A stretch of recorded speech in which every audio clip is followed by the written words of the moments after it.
జయ శ్రీరామ్. బ్రువమని చెప్పవే సీతమ్మ తల్లి, మము బ్రోవమని చెప్పవే,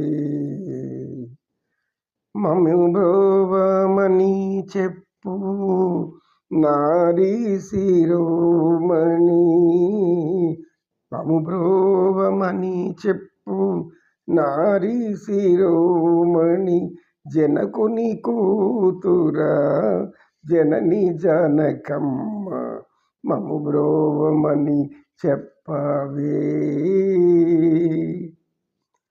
సీతమ్మ తల్లి, మము బ్రోవమని చెప్పవే. సత్యనిష్ఠుడు గారు, మీరు చెప్తున్నది గురువైన మీరు మన యొక్క జ్ఞానమంతా కూడా కర్మ పునర్జన్మ అన్నారు. ఇది వాస్తవమా కాదా? తర్వాత మీరు ఏ కర్మలు చేస్తే అలాంటి ఫలితాలు మనకు వస్తుంది అంటున్నారు. అది కూడా నమ్మశక్యమా లేదా? దీన్ని ఏ విధంగా మనం ఊహించుకోవాలి అని అడిగాడు. కర్మ గురించి వాళ్ళకి తెలియదు. ఎందుకు? తెలిస్తే ఆ పనులు చేయరు, తెలిసి అటువంటి పనులు చేయరు. కనుక తెలియకుండా ఏముంది, కర్మ లేదు, పాడు లేదు, ఏమీ లేదు. మనిషి పుట్టాడు, పోతాడు. ఈ లోపలే అన్నీ అనుభవించిపోవాలి. ఎలా అనుభవించాలి? ధర్మబద్ధంగా అనుభవించు. మనసు ఒప్పుకోదు. ఎందుకు? ఆ మనసు మాయలో పడిపోయి ఉంటుంది. మాయలో పడిపోయి ఎప్పుడైతే ఆ యొక్క మాయ కమ్ముకునుందో అప్పుడు తమో గుణం రజోగుణం రెండు తోడవుతాయి. ఈ రెండు గుణాల ప్రభావం వాళ్ళ మీద పడుతుంది. ఇవన్నీ మనకు తెలుస్తూనే ఉంది. ఎలా తెలుస్తుంది?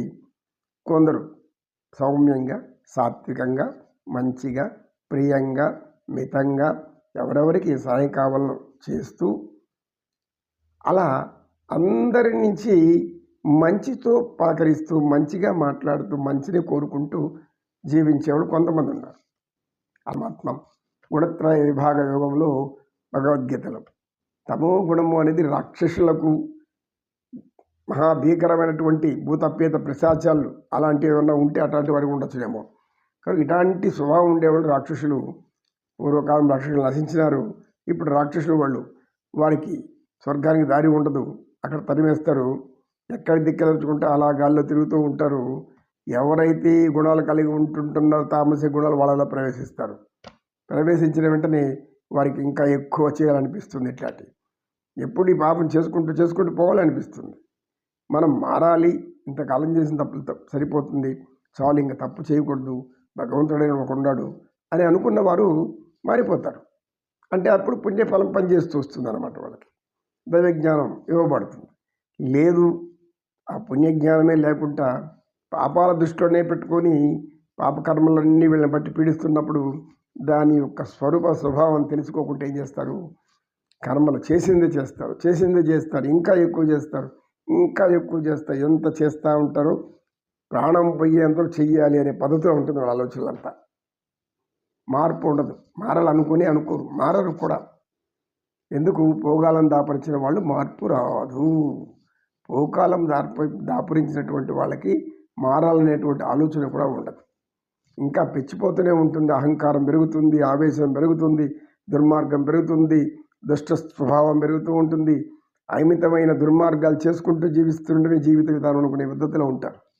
వల్ల ఒక తల్లిదండ్రులు పుట్టిన బిడ్డలు నలుగురు ఉంటే నాలుగు రకాల స్వభావాలు కలిగి ఉంటారు. మంచివారు ఉంటారు, చెడువారు ఉంటారు. ఈ కులము చెడ్డది, ఆ కులము చెడ్డది, ఈ కులంలో వాళ్ళు మంచివాళ్ళు, ఆ కులంలో మంచి అనుకునే దానికి ఏం లేదు. అన్ని కులాల్లో మంచివాళ్ళు ఉంటారు, అన్ని కులాల్లో దుర్మార్గులు ఉంటారు, అన్ని కులాలలో అందరూ ఉంటారు. ఉండేది రెండు మంచి చెడు కులాలే. మిగతా కులాలు మనం ఊరికి చెప్పుకోవడం మాత్రమే. మంచి కులము, చెడు కులము. మంచి కులము, చెడు కులము, ఈ రెండు కులాలే మానవుని జీవితాన్ని శాసిస్తుంటాయి. మానవుడి జీవుని శాసించేది ఈ రెండు కులాలు. ఇప్పుడు నీవు అడిగిన దానికి సమాధానం ఏమని? ఇలా పాపకర్మలు చేసిన వాళ్ళకి ఎలా అనుభవిస్తారు, అది ఎలా గ్రహించాలి మనం? ఇప్పుడు మీకు కొన్ని ఉదాహరణలు చెప్పుకున్నాం. అంటే ఏమి? ప్రవర్తన విధానంలో. ఇప్పుడు ఏం చెప్పుకోబోతున్నామంటే కర్మ ఫలితాల గురించి చెప్పుకోబోతున్నాం. కర్మ ఫలితాలు ఎవరా ఉంటాయంటే మొట్టమొదటి తీసుకుంటే ఎవరు ఉత్తమ కర్మలు, ఎవరు పుణ్యకర్మలు, ఎవరు పరమాత్మకు ప్రీతికరమైన పనులు అంటే ఆయన యొక్క కీర్తనలు కానీ, ఆయన యొక్క బోధనలు కానీ, పరమాత్మని గురించి చెప్పడం కానీ, ఆయన గురించే నిరంతరం చర్చించడం కానీ, అందరూ ఆయన గురించి చెప్పి అందరికీ తెలియజేయాలనేటువంటి తపన కలిగి ఉంటుందో అటువంటి వాళ్ళంతా కూడా పరమాత్మనికి చాలా దగ్గరగా అయిన వాళ్ళు. అంటే వాళ్ళలో పరమాత్మ గుణం ఉంది, ఎక్కువ ఉంది. అందుకే వాళ్ళు అద్భుతమైనటువంటి వాగ్దాటితో మానవులను మార్చడానికి వాళ్ళు అనేక విధాలు చెప్తుంటారు. దైవ గుణాలు చెప్తున్నారంటే కారణమేమి?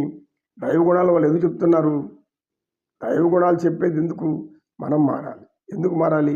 భగవంతుడు చెప్పాడు ఇవన్నీ చెయ్యి అంటే, భగవంతుడు చెప్పాడని నువ్వు చెప్తే నేను ఎట్లా వింటాను? నాకు చెప్పనిచ్చు భగవంతుడు అనుకుంటే, నీకు భగవంతుడు చెప్పాలంటే నువ్వు అలా ఉండాలి. ఎవరైతే గొప్ప గొప్ప వేదాంతులు పండితులు ఉంటారో వాళ్ళు చెప్పే మాటలు నాకు నేరుగా భగవంతుడు చెప్పు అంటే, నీకు అలాంటి జ్ఞానం అంత పుణ్యం కావాలి కదా. పుణ్యం లేదు కాబట్టి నీకు చెప్పేవాళ్ళు నీకు చెప్పలేవు, నీకు ఆ శక్తి లేదు. పుణ్యం చేసిన వాళ్ళకి అలాంటి శక్తి ఉంటుంది, మంచి చెడ్డలు చెప్పే శక్తి. ఇలా దైవాల్ని ధర్మాల గురించి చెప్తూ ఉంటే వాళ్ళు మొదటి రకమైనటువంటి పుణ్యాత్మలు. అంటే పుణ్యకర్మలు చేసిన వాళ్ళు ముందు, ప్రారంధ కర్మలు అయితే ఏమి, సంచిత కర్మలు అయితే ఏమి, ఆ రెండింటికి కూడా పుణ్యమే ఉంటుంది కనుక వాళ్ళు అలా ఉంటారు. వాళ్ళకి ధనాశ ఉండదు, పదవుల మీద ఆశ ఉండదు, గౌరవ ప్రతిష్టల మీద కూడా ఆశ ఉండదు, మా సన్మానాలు సత్కారాలు అనేటువంటి ఆశ ఉండదు వాళ్ళకి. ఆ జోలికే రారు వాళ్ళు. రామకృష్ణ పరమహంస అయితేమి, వివేకానంద స్వామి అయితేమి, రమణ మహర్షి, ఆది శంకరాచార్యులు చెప్పుకుంటూ పోతే ఎంతోమంది ఉన్నారు. వాళ్ళకి ధనం గడ్డి పొరకు సమానం. గడిస్తే చాలు, ఆహారం తింటే చాలు, శరీరం ఆహారం ఉంటే చాలు. ఇది వాళ్ళు చెప్పేది. కనుక ఈ విధంగా వాళ్ళు జీవిస్తూ ఉంటారు. ఇకపోతే మూడో రకం వాళ్ళు, ఏతత్ సర్వం శ్రీకృష్ణార్పణమస్తు. ఓం తత్సత్. కృష్ణం వందే జగద్గురు.